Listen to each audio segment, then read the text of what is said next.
이번 시간은 DNS를 이제 실제 활용해서 어떻게 서비스에 이용을 하는지에 대한 부분들을 설명을 좀 해드리겠습니다. 크게 이제 두 가지, 뭐 CDN 사업자의 서비스하고 이제 퍼블릭 클라우드 사업자들, 지금 CSP라고 하는 클라우드 사업자들이 서비스하는 방식이 실질적으로는 거의 뭐 DNS의 동작 원리를 이용해서 뭐 글로벌하게 서비스를 제공한다라고 보시면 될 것 같은데요. CDN 사업자 같은 경우는 이 DNS 서비스에 대한 기술, 아키텍처 기반으로 실제 어떤 비즈니스 모델화를 한 서비스 업체라고 보시면 될 것 같아요. 선도적인 회사가 이제 아카마이라는 대표적인 회사가 있죠. 뭐 최근에는 이제 클라우드 플레어라든지 뭐 국내에도 많이 썼다가 지금 완전히 이제 레드오션이 됐는데요. 뭐 CDN 사업자들이 이제 초기에 DNS 가지고 서비스를 제공하는 방식에 대해서 알아보면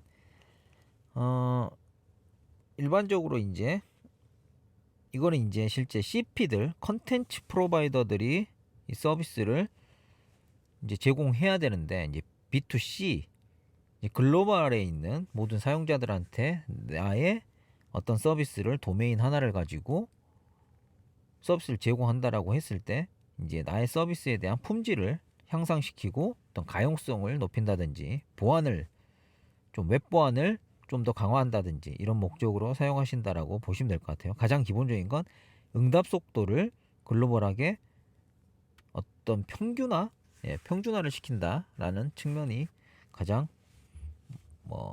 이 CDN 사업자들을 이용하는 목적이라고 생각하시면 될 것 같아요.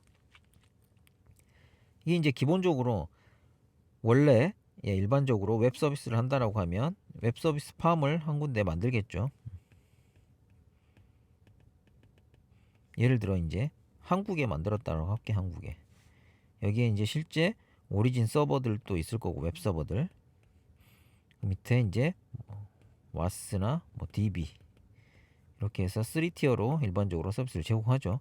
근데 여기서도 사용자들이 많으면 웹 서버를 늘려서 앞단에 뭐 L4라든지 로드 밸런서를 둬서 부하 분산을 시키는 형태가 가능하죠. 뒤에 이제 와스 영역에도 필요하다고 하면 분리해서 또 로드 밸런서를 둘 수도 있고요. 그렇게 해서 이 서비스 팜이 하나가 생성이 되고, 이 서비스 팜의 위치는 한국에 있어요. 그리고 한국에 뭐 글로벌 통신 사업자들의 인터넷망에 연동을 해서 실제 글로벌한 사용자들한테 서비스를 제공할 수 있겠죠. 뭐 한국의 사용자들한테도 서비스를 제공할 수 있고요. 이 글로벌 사업자들이야 이 안에서도 지역별로, 국가별로 다양한 서비스 프로바이더들이 있을 거고요. 수많은 이제 글로벌 사용자들한테 서비스를 제공하는데, 한국에서 이제 접속을 할 때 이 이제 웹 서비스에 부하 분산을 위해서 VIP를 두고, 예를 들어 www.example.com이라고 할게요. com이라는 도메인으로 이 서비스를 제공한다라고 하겠습니다. VIP로 A라는 IP를 가지고 서비스를 하겠죠. 그러면 이제 한국에 있는 사용자들도 접속을 시도를 하면 www.example.com에 가까운 DNS, 이 사용자들이 사용하는 DNS 서버한테 룩업을 요청해서 쿼리가 가면 A라는 애로 웹 서비스면 TC80 요청이 가겠죠. 그렇게 해서 서비스를 받을 겁니다. 이 한국이라는 사용자가 접속하는 이 시간과 어디를 볼까? 유럽. 통신망으로 보면 미국보다 유럽이 더 느려요. 한국에서 접속을 할 때. 유럽에서 똑같은 룩업을 해서 A라는 IP로 서비스를 제공을 받는다라고 하면 이 A라는 IP가 글로벌하게는 하나의 IP이기 때문에 접속을 이렇게 하겠죠. 그러면 이 응답 속도, RTT, 응답 속도에 영향을 주는 네트워크 어떤 팩터 중에 RTT라는 게 있죠. RTT. 시간이에요, 시간. 왔다 갔다 하는 시간, 데이터가. 이 RTT가 한국이면 거의 한국이면 지금 10mm 안에 들어온다라고 보시면 될 것 같아요. 10ms 한국이 지금 같은 경우는 뭐 서울 부산을 왕복을 하더라도 한 6mm 7mm 정도 나오거든요. 뭐 망이 좋으면 뭐 인터넷망에서 이제 전용선 같은 경우는 그 정도 나오고요. 인터넷망에서는 10mm 좀 넘을 수도 있을 것 같아요. 예. 그런데 유럽 같은 경우는 일반적으로 기본적으로 한 200ms는 무조건 넘어요. 예. 200에서 300mm 심하면 뭐 인터넷이 문제가 있다라고 하면 더 높아질 수도 있고요. 루트가 복잡하다라고 하면 전용선이 이 정도로 나오니까요. 예. 그리고 중간에 이제 워낙에 여러 사업자들을 경유해서 도달을 해야 되기 때문에 이 사업자들 간의 망의 어떤 품질이나 용량의 이슈 때문에 로스도 발생할 수 있겠죠. 이 TCP의 스루풋, 기본적으로 웹 서비스 같은 경우는 TCP80을 쓰기 때문에 HTTPS도 마찬가지로 TCP를 쓰죠. 이 TCP 같은 애의 응답 속도, 스루풋에 영향을 주는 팩터가 RTT가 기본적이고요. 그 다음에 로스, 데이터 로스. 이 로스는 사실 밴드위스에 대한 이슈 때문에 나타날 수도 있고 이 전선 망에 대한 품질 이슈 때문에 나타날 수도 있겠죠. 근데 이제 망의 품질이 아무리 좋다고 하더라도 로스가 하나도 없다라고 하더라도 RTT 때문에 스루풋은 반비례한다라고 보시면 될 것 같아요. 그래서 여기가 10mm인데 200mm면 20배가 느린 거예요. 스루풋이. 요즘같이 이제 웹 컨텐츠가 무거워지고 이럴 때는 실질적으로 서비스가 거의 안 된다라고 보시면 될 것 같아요. 예를 들어 뭐 쇼핑몰에 이미지 많이 띄워놓고 쇼핑몰 서비스를 얘가 제공을 한다라고 하면 거의 서비스를 유럽에 있는 사용자들한테는 제공하기 쉽지 않다라고 보시면 될 것 같아요. 이런 이제 응답 속도를 어떻게 하면 빨리, 그렇다는 말은 RTT를 어떻게 하면 줄여서 서비스를 할 수 있는지를 DNS 가지고 서비스를 제공하겠다라고 나선 업체들이 이제 CDN 사업자들이라고 보시면 될 것 같아요. CDN 사업자의 서비스 방식은 간단합니다. DNS 서비스에 대해서 배우셨기 때문에 먼저 이 CDN 사업자들은 이런 통신 사업자들 망 안에 자신들의 글로벌하게 캐시 서버를 둡니다. 캐시 서버라고 하는 이제 엣지 디바이스라고 할게요. 망 사업자의 엣지, 사용자에 최대한 가까이 있는 이런 사업자들한테 엣지를 두고 이 오리진 서버의 데이터들이 여기에 이제 카피될 수 있도록 합니다. 그 방식은 액티브하게 밀어줄 수도 있고요.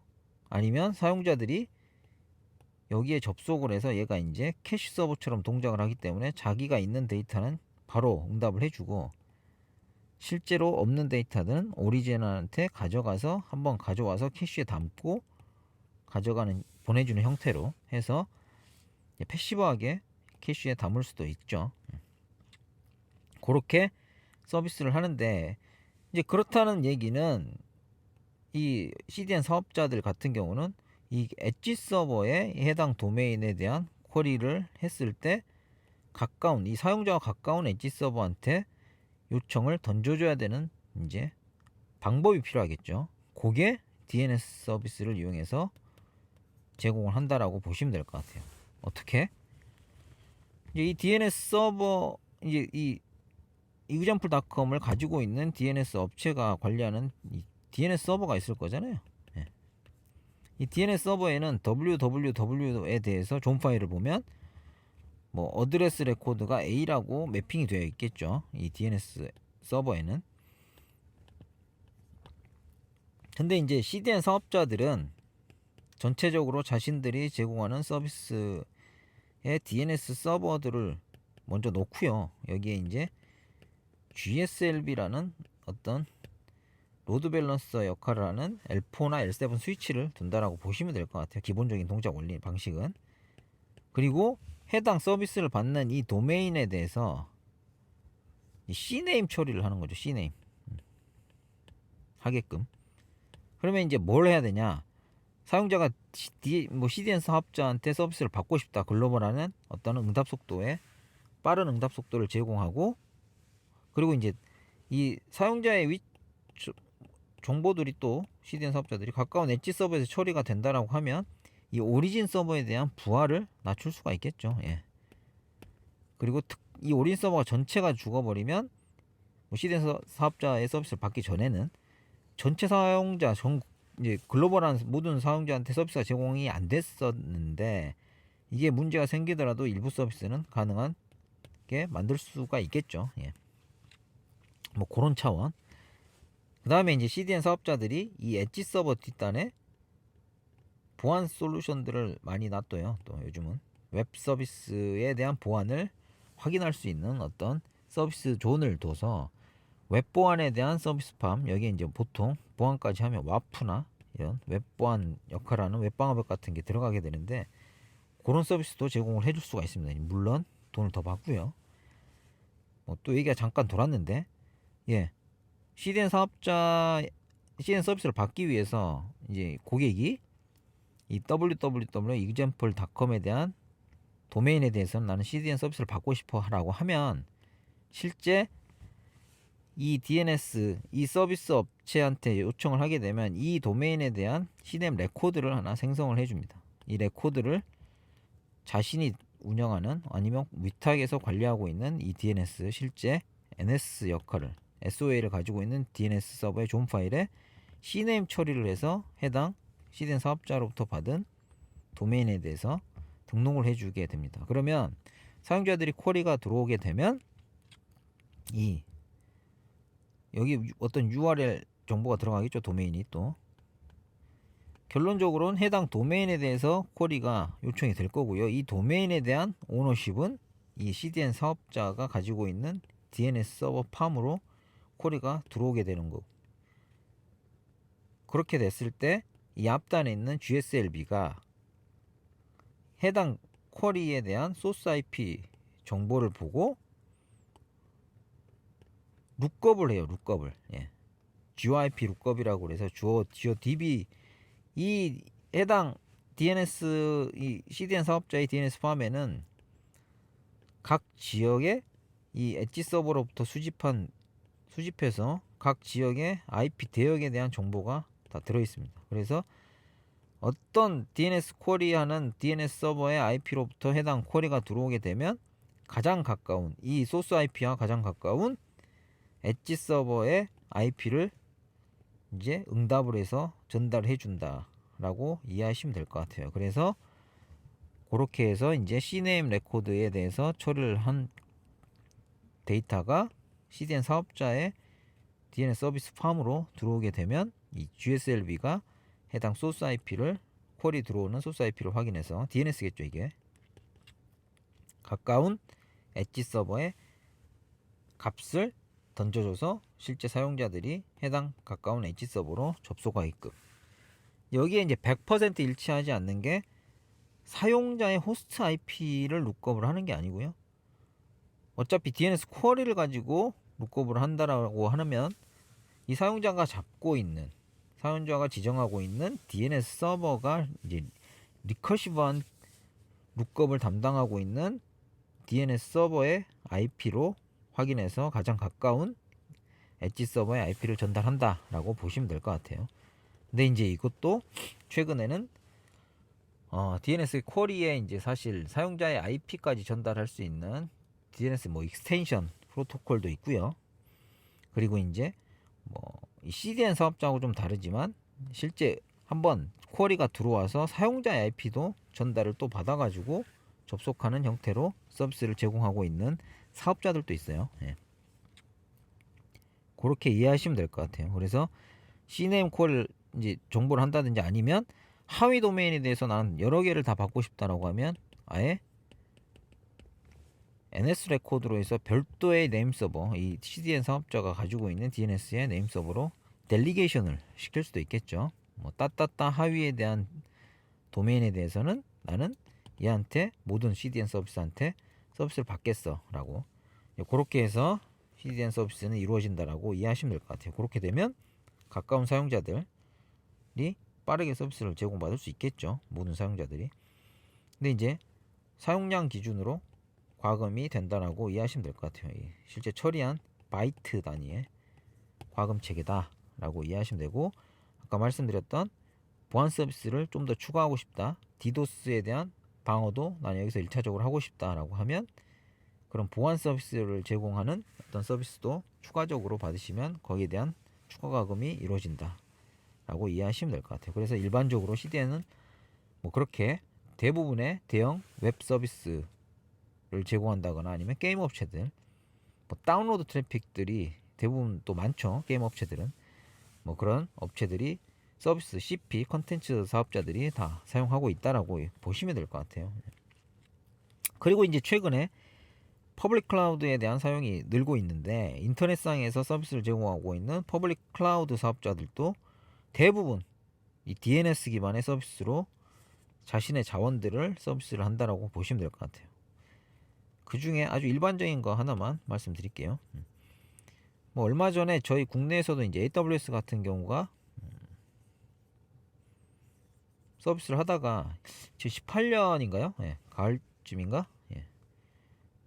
전체 서비스 한국 리전에 대한 전체 서비스가 중단이 된 적이 있었을 거예요, 아마. 그때 아마 문제가 생겼던 게 아마 AWS 내부에 있는 이제 DNS 서버에 서비스 장애가 있어서 전체 서비스가 다 안 되는 AWS의 DNS의 서비스 장애인데 왜 다른 뭐 EC2나 S3, ELB 이런 서비스들이 왜 안 돼? 나는 거기에 도메인이 있지도 않는데? 라고 하더라도 예, 그렇게 장애에 영향을 받을 수밖에 없던 장애가 있었습니다.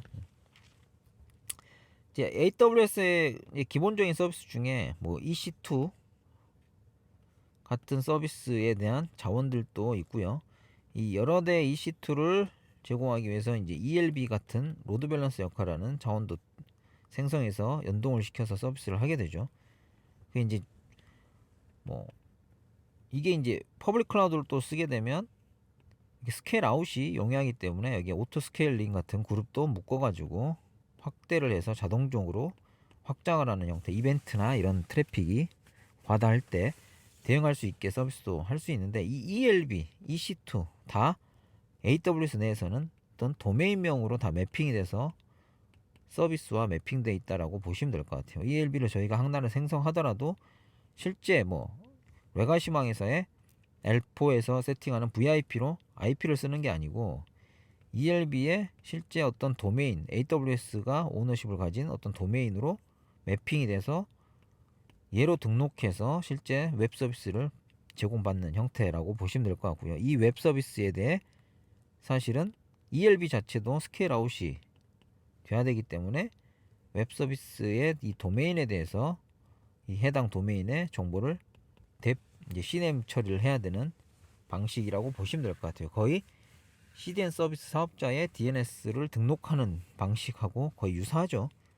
그러다 보니까 어떤 확장성, 유연성, 그리고 가용성을 제공하기 위해서 퍼블릭 클라우드 사업자들의 모든 서비스가 대부분 도메인 기반의 서비스입니다. IP로 지정해서 어떤 서비스를 매핑하는 케이스가 거의 없어요.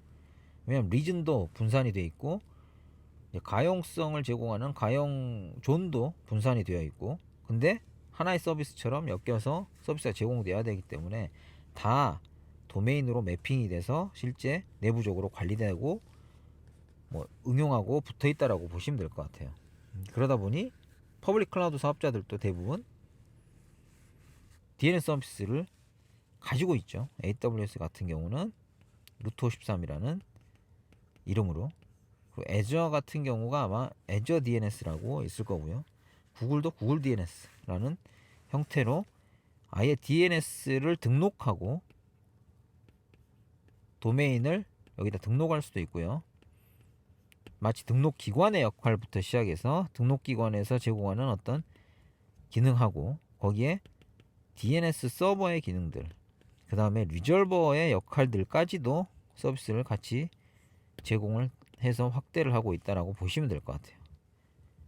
그래서 여기까지 실제 뭐 최근에 웹 서비스 기반의 뭐 응용들이 대부분인 환경에서는 이 DNS 서비스에 대한 활용을 가지고 모든 일반적인 업무에 대한 응용이 다 이루어지고 있다라고 보시면 될 것 같아요. 그래서 사실은 DNS 강의도 좀 디테일하게 진행을 했다라고 이해하시면 좋을 것 같습니다. 아마 다음 시간에 실제 이 퍼블릭 클라우드 사업자들의 이제 DNS 서비스 하는 방식하고 기존의 이제 온프라미스 환경에서 기업망에서 내부적으로 DNS 서버와 연동해서 실제 나의 뭐 워크로드라든지 어플리케이션이 연동이 돼야 될 필요가 있거든요, 사실. 예. 그 부분에 대해서 추가적으로 말씀을 드리고 DNS는 마무리하도록 하겠습니다. 감사합니다.